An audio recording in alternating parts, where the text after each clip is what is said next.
The French Prime Minister Edouard Philippe announces a 6-month suspension of a fuel tax rise which sparked the Yellow Vests movement, but protesters are still blocking fuel depots and more demonstrations are planned. The head of the CIA briefs Senate leaders on the death of Saudi journalist Jamal Khashoggi. Gina Haspel wasn't at another briefing last week, upsetting senators from both parties. And Israel's military says it has started an operation to destroy cross-border tunnels dug by Hezbollah. Tensions between Israel and Hezbollah have been rising recently. Hello and welcome back to the France 24 newsroom. I'm Claire Pride. I've listened to the French people, said Prime Minister Edouard Philippe, as he announced a 6-month suspension of a fuel tax rise, which sparked nationwide protests 3 weeks ago. The U-turn comes a day after Philippe held urgent talks with political leaders. Several MPs now saying that postponing tax increases isn't enough to calm tensions. Erin Okungeye reports. For over a year, Emmanuel Macron's government has refused to give in to street protesters, a strategy they've managed to keep until now. In a highly anticipated speech on Tuesday, French Prime Minister Edouard Philippe announced a list of concessions in response to 3 weeks of persistent and at times violent demonstrations. I am convinced that the state must remain strong and firm. But it is first and foremost the guarantor of public peace. Setting a course and sticking with it is a necessity in order to govern France, but no tax should endanger the unity of the nation. The concessions include a 6-month suspension of 3 fiscal measures, including the fuel tax hike, a temporary halt in plans to tighten automobile maintenance tests, freezing upcoming increases in electricity costs until May of next year, and a plan to create national dialogue on taxes and public spending. One of the Yellow Vest movement's main demands was that the government permanently suspend the tax increase. They had also asked for a higher minimum wage and the reinstatement of a wealth tax that President Macron abolished last year, 2 proposals the Prime Minister did not address. Some have already called for another round of demonstrations next Saturday. Perhaps in anticipation of another protest, the Prime Minister said it must be declared in advance and take place calmly, warning that authorities would use all necessary means to enforce law and order. Saturday's unrest was among the worst France has seen in decades. In Paris alone, more than 400 people were arrested and over 100 injured.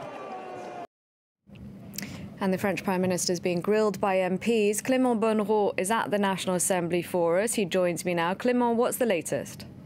Well, Edouard Philippe certainly faced a tough grilling from MPs this Tuesday. There was a lot of heckling and booing, a lot of tension in the air. Most of the questions, of course, focused on the measures he announced earlier today to diffuse tensions after 3 weeks of violent protests in France. MPs from the ruling Republic on the Move party hailed the suspension of the green tax on fuel as a major gesture towards protesters. Opposition MPs, though, disagreed. They were very critical. Eric Woerth, a former centre-right budget minister, was particularly critical. He said the measure was too little, too late. He said the suspension of the tax is not enough. He called for a major overhaul of the government's fiscal and economic policies. Edouard Philippe, meanwhile, delivered an impassioned defence of his action. He said he has listened to the people. He called for unity and warned MPs against playing political games. So what's next, Clément? Well, there'll be a debate at the National Assembly tomorrow. The focus of that debate will be on the measures announced this morning by the Prime Minister. So not only the suspension of the green tax on food, but also a series of national consultations on a number of topics, including tax policy, fiscal policies, as well as public spending. It's quite unusual, but it will be followed by a vote. That debate will be followed by a vote. So we'll see if the Prime Minister and the government get the backing of a majority of MPs. But now, of course, there's another crucial question that remains unanswered at this point. Will the measures announced by the government be enough to placate the frustrations and the anger of the Yellow Vest? Well, some representatives of the movement have already said it's not enough. It's too little resort too late, and they've called for protests to continue. Thank you very much, Clément, for joining us there from the French National Assembly. That was Clément Bonnereau. Here with me in the studio, Mark Perelman, our French politics editor. Mark, this is the biggest crisis the president has had to face. He managed to push through reforms for the labour market, the SNCF, the National Rail Network, but this one really a lot tougher. Yes, a lot tougher. This is clearly the biggest crisis for Emmanuel Macron. It's true, as you mentioned, he said he would reform, and he would not stop reforming from day one until the end of his 5-year mandate. And essentially, he has delivered. He passed what everyone thought would be a difficult reform of the labor law system, of the railway system, and he was warned right and left that he would throw millions of people in the streets. The unions were in the streets, but clearly he was the winner. And he probably thought he had solved, quote unquote, the social protest problem here in France, and therefore probably grew overconfident that whatever he would decide would be accepted. And it's true that there's no political opposition to speak of. The trade unions are very weak. He has an overwhelming majority in the National Assembly, and the next elections are only next July, and they're European elections, so not exactly national elections. And so probably he thought he had a free ride, but he was reminded in a very unexpected and violent way that no, this is not the way things are going. And he probably didn't expect this because he thought everyone would agree that climate change is there and that we need measures to have a greener economy and that people should drive cleaner cars. And so raising taxes on fuel was only something that everyone would accept. And so this sudden eruption of protest and violence, he didn't see it coming. And there's also obviously a problem with the way he governs. It's a very top-down executive branch. He decides everything.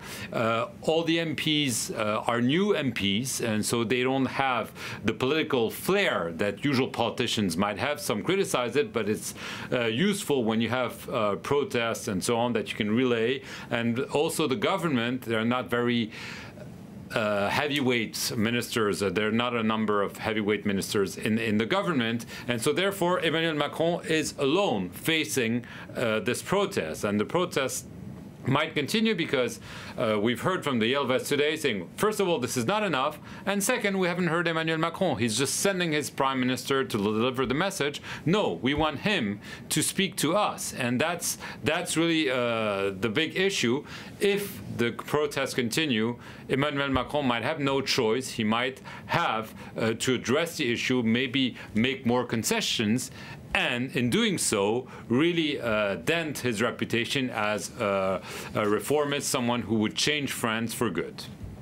All right, thank you very much indeed, Mark. In other news, the head of the CIA, Gina Haspel, is briefing Senate leaders this Tuesday on the death of Saudi journalist Jamal Khashoggi. The CIA has concluded that Saudi Arabia's crown prince probably ordered the killing. Last week, both Republican and Democratic senators were unhappy about Haspel not being part of a briefing by the Secretaries of State and Defense. 2/3 of senators went on to vote to advance a measure to withdraw American support for the Saudi-led coalition fighting in Yemen. Let's go to Washington now and speak to our correspondent Philip Crowther. Philip, what do senators want to hear from Gina Haspel today? Well, first of all, there will be very few of them in this briefing. This is a briefing in the Senate from the CIA director just for the heads of the important national security committees in the Senate. So that, in theory, would mean that this is a briefing for 6 senators only. Maybe at the last minute others will be added, but it doesn't look like it. As for what they want from this briefing, well, essentially the answer to the essential question that still has not been answered by the US government: was Mohammed bin Salman, the Crown Prince of Saudi Arabia, directly responsible for the killing of Jamal Khashoggi in the Saudi consulate in Istanbul? Did he mastermind it? Did he order it? Those are the questions that this administration simply has not answered so far. What senators have received so far, and this is all the senators, is a briefing from the Secretary of State and from the Defense Secretary.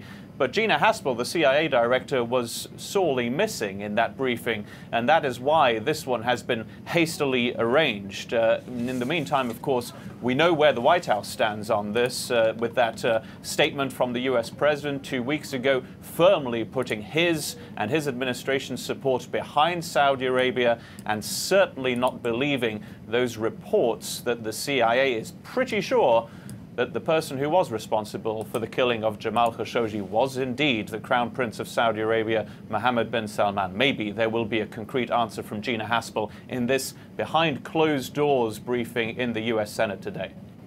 And Philip, where do we stand on the Senate potentially stopping America's support for the Saudi-led coalition fighting in Yemen?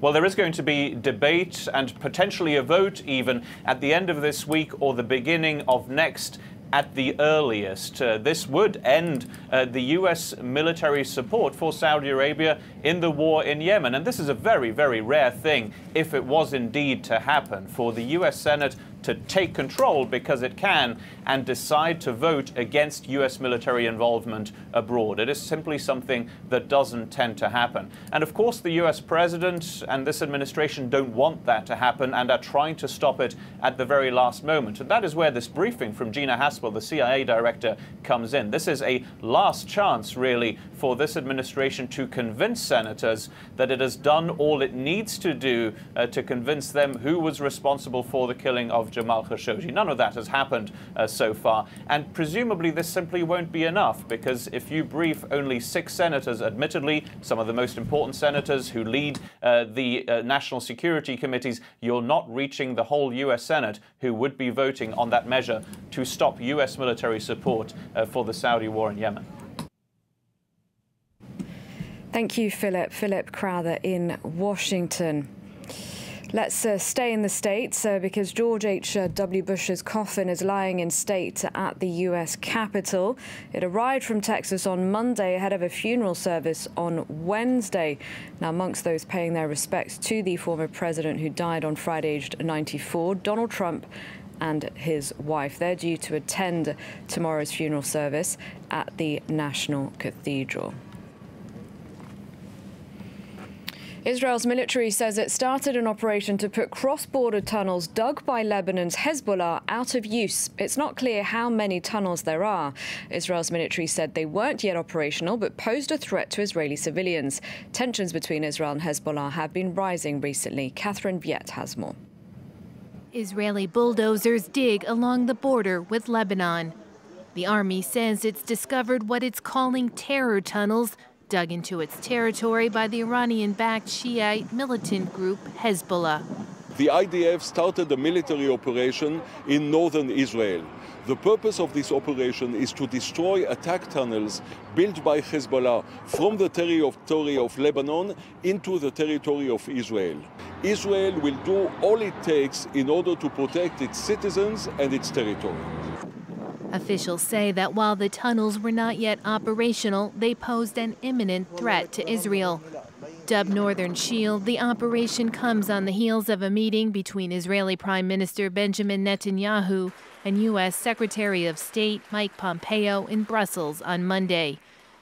There's been no comment so far from Hezbollah, and the UN peacekeeping force in Lebanon says the situation remains calm on its side of the border. Tensions between Israel and Hezbollah remain high. Last year, the militant group's leader said any future conflict could take place inside Israeli territory. In 2006, they fought a month-long war in which more than 1,100 Lebanese and 40 Israelis were killed. It started with a cross-border raid by Hezbollah militants in which they killed 8 Israeli soldiers and kidnapped 2 others. That's it from me. Thanks for watching. Stay tuned to France 24.